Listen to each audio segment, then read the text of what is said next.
வணக்கம் and welcome to delight cinemas. இன்னைக்கான இந்த அப்டேட்ஸ் வீடியோவில் ஃபஸ்ட்டு நம்ம பார்க்க போகிற அப்டேட் எந்த படத்தை பற்றி அப்படின்னு பார்த்தீங்கன்னா, சூர்யா அடுத்து நடிக்க போகிற சூர்யா 46 இந்த படத்துக்கான ஷூட்டிங் மே எண்டுக்குள்ளே ஸ்டார்ட் பண்ணிவிடுவாங்க. போன வீடியோவில் வந்து மே 15th ஸ்டார்ட் பண்ணுற மாதிரி பிளான் பண்ணிட்டு இருக்காங்க அப்படின்னு நம்ம சொல்லியிருந்தோம்.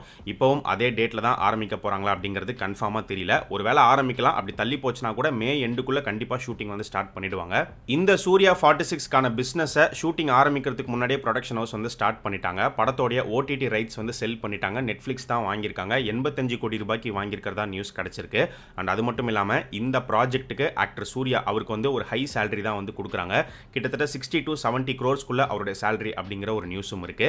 என்ன மாதிரியான கதைக்களமாக இருக்க போகுது அப்படிங்கிறது இன்னும் கிளியராக தெரியல. ஏன்னா ஒரு பக்கம் பார்த்தீங்கன்னா இந்த ப்ராஜெக்ட் வந்து ஒரு ஹைஸ்ட் த்ரில்லராக இருக்கலாம் அப்படின்னு சொல்லப்படுது. இன்னொரு பக்கம் வந்து ஏற்கனவே நம்ம பேசியிருக்கோம் 796cc அந்த ஸ்கிரிப்டாக இருக்கிறதுக்கும் நிறைய சான்சஸ் இருக்கு. இன்னொரு பக்கம் மூணாவதாக சொல்லப்படுற கதை என்ன அப்படின்னு பார்த்தீங்கன்னா, ஒரு கம்ப்ளீட் லவ் ஸ்டோரியாக இருக்கிறதுக்கு வாய்ப்புகள் இருக்கு. ஏன்னா இன்ஸ்டாகிராமில் ப்ரொடியூசர் வந்து சஞ்சய் ராமசாமி இஸ் பேக் அப்படின்லாம் வந்து போட்டிருந்தாரு. ஸோ ஒரு கம்ப்ளீட் லவ் ஸ்டோரியாக கொண்டு வருவாங்க அப்படின்லாம் சொல்லிட்டு இருக்காங்க. பட் எனக்கு தெரிஞ்சு இவங்க எடுக்கிற கதைக்குள்ள கண்டிப்பாக லவ் இருக்கும். But full and full love ஸ்டோரியாக எடுப்பாங்களா அப்படிங்கிறது சந்தேகம் தான். இந்த வருஷம் தீபாவளி ரிலீஸஸை பொறுத்த வரைக்கும் இப்போ ஃபர்ஸ்ட் எந்த படம் தீபாவளி ரிலீஸை அஃபிஷியலாக கன்ஃபார்ம் பண்ணியிருக்காங்க அப்படின்னு பார்க்கும்போது, டைரக்டர் மாரி செல்வராஜ் இயக்கத்தில் துருவ் விக்ரம் நடிச்சிருக்கிற பைசன் மூவி டீம் அஃபிஷியலாக போஸ்டர் விட்டு கன்ஃபார்மே பண்ணிட்டாங்க.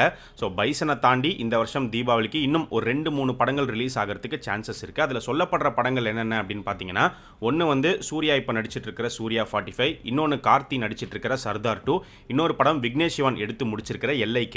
பட் இப்போதைக்கு இந்த 3 படங்களுடைய ஓடிடி ரைட்ஸ்மே வந்து விற்கல. ஸோ ஃபர்ஸ்ட் ஓடிடி ரைட்ஸ் வந்து செல் ஆகணும். அதுக்கப்புறம் தான் எந்த படம் தீபாவளிக்கு வரப்போகுது அப்படிங்கிறது தெரிய வரும்.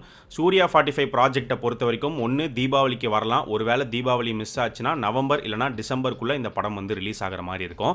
பட் சர்தார் 2 மேக்ஸிமம் தீபாவளிக்கு வரணும் அப்படிங்கிற மாதிரி தான் பிளான் பண்ணுறாங்க. ஏன்னா பார்ட் 1 தீபாவளி ரிலீஸ் தான் பண்ணாங்க. ஸோ அதே மாதிரி தான் இந்த வருஷமும் பிளான் பண்ணிட்டு இருக்காங்க. சர்தார் 2 வந்துச்சுன்னா கண்டிப்பாக சூர்யா 45 வராது, தள்ளி போகும். LIK தீபாவளிக்கு வரதுக்கு நிறையவே சான்சஸ் இருக்கு. ஸோ கார்த்தி நடிச்சிருக்கிற சர்தார் 2 இந்த வருஷம் ரிலீஸ் ஆகிடும். சர்தார் 2 தாண்டி நலன் குமாரசாமி இயக்கத்தில் கார்த்தி நடிச்சிருக்கிற படம் வாவாத்தியார். ஆக்சுவலாக இந்த படம் ஒரு பெரிய சிக்கல்ல தான் இருக்கு அப்படின்னு நினைக்கிறேன். ஏற்கனவே இதை பற்றி ஒரு வீடியோவில் நம்ம பேசியிருந்தோம்.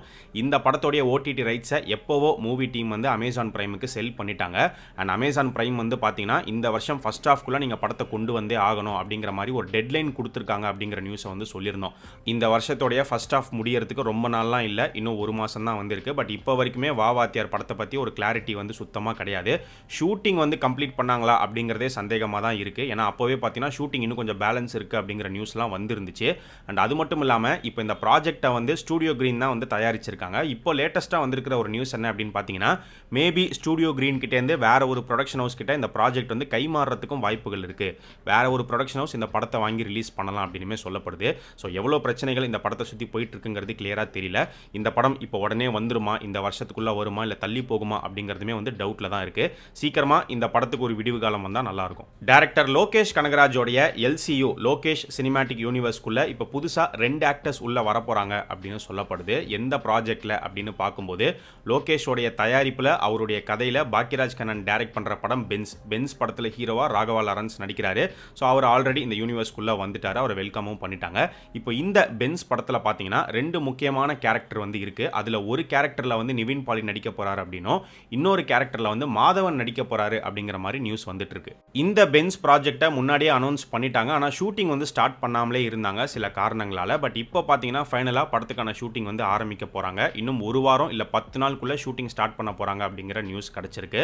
ஸோ சீக்கிரம் படத்தை எடுத்து முடிச்சு தேட்டருக்கு கொண்டு வந்துருவாங்க அப்படின்னு நினைக்கிறேன். இந்த வருஷமே வருமா அப்படிங்கிறது டவுட் தான். மேபி ஃபாஸ்ட்டாக எடுத்து முடிச்சு கொண்டு வந்தால் வரலாம். அப்படி இல்லைனா கண்டிப்பாக அடுத்த வருஷம் பென்ஸ் வந்து ரிலீஸ் ஆகிடும். லோகேஷ் கனகராஜ் இப்போ ஒர்க் பண்ணிட்டு இருக்கிற படம் வந்து கூலி. ஸோ கூலி படத்துக்கான போஸ்ட் ப்ரொடக்ஷன் ஒர்க், டப்பிங் ஒர்க்லாம் வந்து போயிட்டு இருக்கு. இன்னைக்கு பார்த்தீங்கன்னா சன் பிக்சர்ஸ் வந்து கூலி படத்துலேருந்து ஒரு அப்டேட் விட்டுருக்காங்க. ஒரு கிளிப் ஒன்று ரெடி பண்ணி ரிலீஸ் பண்ணியிருக்காங்க. 100 days to go அப்படிங்கிற மாதிரி சொல்லியிருக்காங்க. ஸோ இன்னும் கூலி ரிலீஸ் ஆகிறதுக்கு 100 நாள் மட்டுமே வந்து பாக்கி இருக்கு.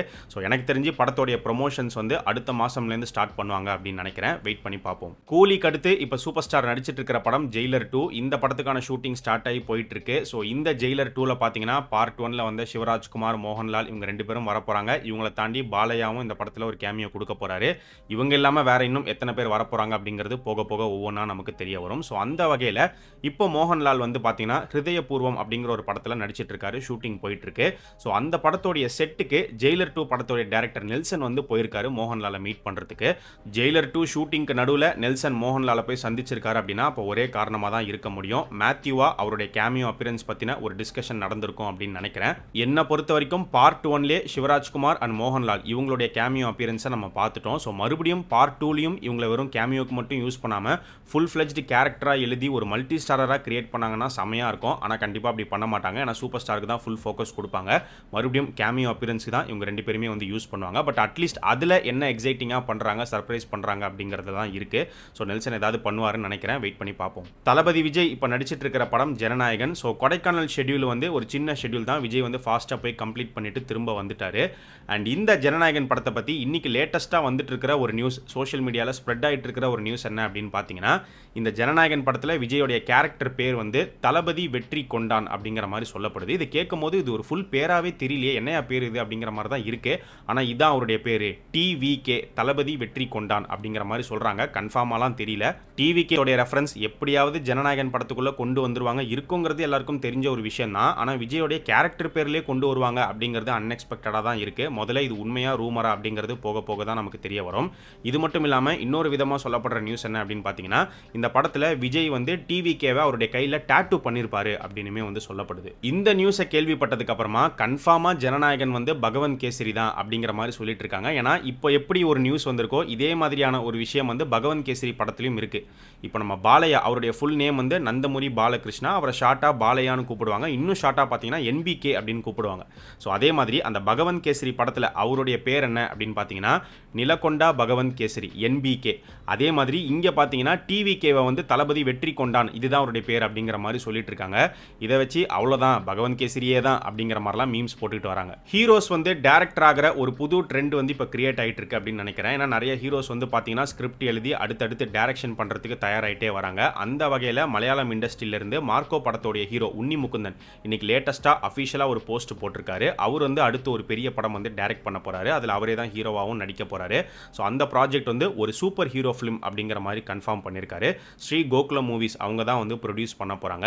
இந்த படத்துக்கான ப்ரீ ப்ரொடக்ஷன் ஒர்க் இப்போ போயிட்டு இருக்கு அப்படின்னும், ஷூட்டிங் வந்து அடுத்த வருஷம் தான் ஸ்டார்ட் பண்ணுவோம் அப்படிங்கிற டீடைல்ஸ் எல்லாத்தையுமே வந்து கன்ஃபார்ம் பண்ணியிருக்காரு. அண்ட் இந்த ப்ராஜெக்ட் வந்து ஒரு பேன் இண்டியன் ப்ராஜெக்டாக தான் வந்து ரிலீஸ் ஆக போகுது. ஸோ இது எல்லாமே தான் இன்னைக்கான அப்டேட்ஸ். இதே மாதிரி நிறைய இன்ட்ரெஸ்டிங்கான அப்டேட்ஸை அடுத்த அப்டேட் வீடியோவில் நம்ம பார்க்கலாம். நம்ம சேனலுக்கு நீங்கள் புதுசாக இருந்தீங்கன்னா சேனலை சப்ஸ்கிரைப் பண்ணி சப்போர்ட் பண்ணுங்கள். அண்ட் நம்ம டிலைட் சினிமாஸ் சேனலோடைய சோஷியல் மீடியா பேஜஸ்க்கான லிங்க் வந்து பார்த்தீங்கன்னா டிஸ்கிரிப்ஷனில் கீழே கொடுத்துருக்கோம். இன்னும் ஃபாலோ பண்ணாதவங்க மிஸ் பண்ணாமல் போய் ஃபாலோ பண்ணுங்கள்.